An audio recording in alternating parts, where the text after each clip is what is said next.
Icho ndo chimiro chiri kuBeitbridge Hospital uko vanhu vakawirwa netsaona yebhazi vakashayirwa maplasta ndokubva vangosungwa nemakadhibhokisi namatanda. Welcome back to your channel. Please don't forget to like and subscribe. Zvinorwadza moyo. Uku ndiyo mota yaMutuli Ncube iyo. Woshaya kuziva kuti finance dzacho vakomana vari kudziziva here. Tinoona zvakare mhuri yekwamukaro iyo yashayikira mutsaona amai nemwana anga achangopedza kushata vachipusha business ravo rehembe. Guys, zvinorwadza moyo. Saka zviri kutaurwa kuri kunzi pane vakashayikira vasvika pachipatara, vakashayirwa mushonga, vakashayirwa zvakare tsono dzekusona vanhu. Guys, zvatakaona zvakaoma. Vamwe vakaiswa makadhibhokisi muruoko rwanga rwakatyoka. Ndakachema zvangu kushaya chero ambulance. Vamwe vari kunzi vakasvikongopiwa salt and sugar solution. Chero vaita accident ndo zvega zvaingovepo. Ndo chimiro chiriko. Unoshaya kuti chiko chiri kuitika. Guys, hazvichisina kubatsirika kwacho kokuti kuenda nemunhu wako anorwara kuchipatara kunotongosvikoona achifa. Vaya veumhare vakutoshaya kuti voita seiwo. They just fly outside the country kunorapwa. Isu mbombera tisu tichapera zvedu. I lost my brother akashaya help from food poisoning. Akatongopa vachipa salt and sugar solution muhospital. Tichapera guys, hatisati tatanga. Ende zvinorwadza nje kuti hapana maambulance yes tazvinzwa. Alright, kune avo vashandisirwa dzimwe mota kuti vasvike kuchipatara hapana madrugs acho. Saka health security yedu hapachisina. Vanhu vari kufa takatarisa. Mwari ngavapindire, but pamwe pacho tinongochema kuti Mwari ngavapindire senyika takapiwa wani minerals. Chiri kutinetsa ndechipiko kuti tishandise our resources to the best of our ability. Fadzai mahere watobuda achitaura kati wedwe heyo mota inoshandiswa naMutuli Ncube tiri kuti chii neizvi. Asi vanhu vabva vatomumukira nehasha vakati ivo finance minister vofamba nebhara here nekuti hanzi kune makadhibhokisi. Pane vari kupa vanhu mota mahara, mota dzekuwanda dzema 1.5 chino kana vana ava vachizviti maKristu. Vanonzwisisa zvana John Masowe kana iwo machecha vanopinda kukungotora mari iyi voita justice kuvanhu ava vawane upenyu. Zvezvisiri izvo zvine musoro here guys. Manetizens abatikana zvikuru kuona ngura dziri pamubhedha wacho. Unogona kutopona paaccident asi wourawa netetenasi pamubhedha wakadai so izvo. IBorder Town Hospital iyi yaunoziva kuti chero matourist chero vanhu vanobva kuSouth Africa vanogona kurwarira murodhi vopinda pakadai. What are they going to say? Vachibva paZim Borders yakashongedzwa yakanaka kunge airport vobva vapinda mumubhedha ine ngura yakadai so. Zvinorwadza. Pana mai vakashayika pamwechete nemwana wavo Emma Mukaro naTsitsi vakashayikira mungozi yekuBeitbridge iyo. Zvinhu zvakarwadza. Mufunge unotoshaya kuti unonyaradza mhuri yacho uchiti kudii. Musikana anga achangochatawo aigogowo vanga vachiri kushandira mhuri yako. Vamwe manetizens ari kuti tiri kublema party inotonga nyika kuti ndo vari kutiregerera, asi vamwe vachiti aiwa guys ko party iyi ndo yaidriver here bhazi. Vabvunzai vakati ko ZANU-PF yaita sei guys.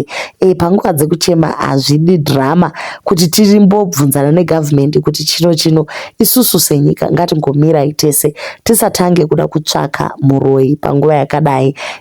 Vamwe vati point yenyu tiri kuinzwisisa kuti zvine chekuita neZANU nekuti ndo ruling party, meaning to say mumaclinics hamufanirwe kushota treatment uye maambulance. How come vana Chivayo they are wasting government money to make rich people richer? Last year he spent much more money buying rich people cars. Izvi zvanongosora nemapostori vachitambisa mabharuni mumhepo umo. Dei mari iyoyo vaikwanisa kuti vambomisa kufamba nejeti yavo, vamboisa mari ukuku. Zvaizotaurwa nemukomana vice president kuti ndo zvigananda zviri kuba mari dzenyika. Vanhu vari kupiwa wrong medication mumahospitals kuti zvingodarika munhu angonzapuwa something. ZANU haina mari yekutenga mishonga, vane mari yekutengera machifu mota, vane mari yekutengera vanhu maKFC pamarali. ZANU-PF spent 220 million medical expenses for Mugabe. asi pari zvino hatisati tagadzirirwa health sector yedu. ZANU-PF yasorwa zvikuru, asi vamwe vari kungoshinga nekuti ZANU ndo yaidhiraivha bhazi iri nai vedu. Saka munoti vanhu vaite overspeed kuti muwane kushora ZANU-PF. Padi kuudza mabus drivers kuti vafambe zvakanaka, dai pasina reckless driving, dai pasina life loss, dai pasina vanhu vapfekedzwa macardbox. Chavapfekedzesa macardbox nyaya yekuti ZANU ndo yaita sei. Aiwa, regai kudaro guys, tisaise politics pese pese. Kufa kwevanhu whether mushonga uripo kana kuti haupo, vanhu vanofa. Dai tiri kutaura zveroad kuti yakashata, maybe it will make sense. Even if you go to America, people are dying muma hospitals full of medication. This was a fatal accident. Head on is not a joke. Tototenda Mwari kuti pane vakararama. So ava ndo vamwe vari kurwira ruling party kuti haina zvayaita zvakashata. Imimi vanhu ndimi mune problem. Munoda kungosanganisa politics nezvimwe zvakadai. So ZANU iri kupinda pakuti yes, maroads vakagadzira, asi mumahospital hamuna zvikwanisiro. Ndosaka ichitaurwa kuti paucharwara wewe mutauri kuti ZANU iri right.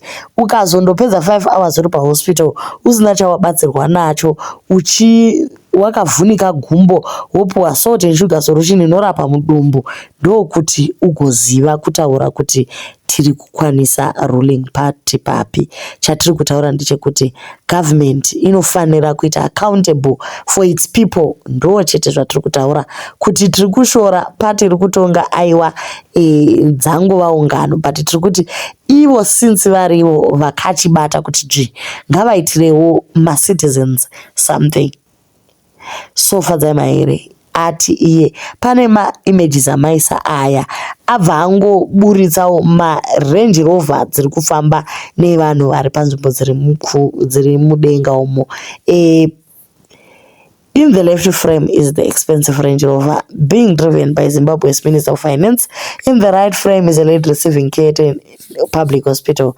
The doctors have created a makeshift cast because there is no medication and no equipment. Trikuti chi nazvo ndo mashoko afadzai maere, but ango criticizwa semazuva ese kuti aiwa iwe unoda kungotaurisa naifadzai, woda kuti tiinde nemakombi kubasa here, chero iwewe unoenda here nekombi kubasa. Imimi guys amutengi mota dzenyu here imi nemari yekutambira? Iye fadzai vacho hana mota here, ngaaregedze kutaura zvisina basa. Kukana akashandisa mari yake yemutuli ncube, hapana evidence yekunzi akamboba mari yenyika.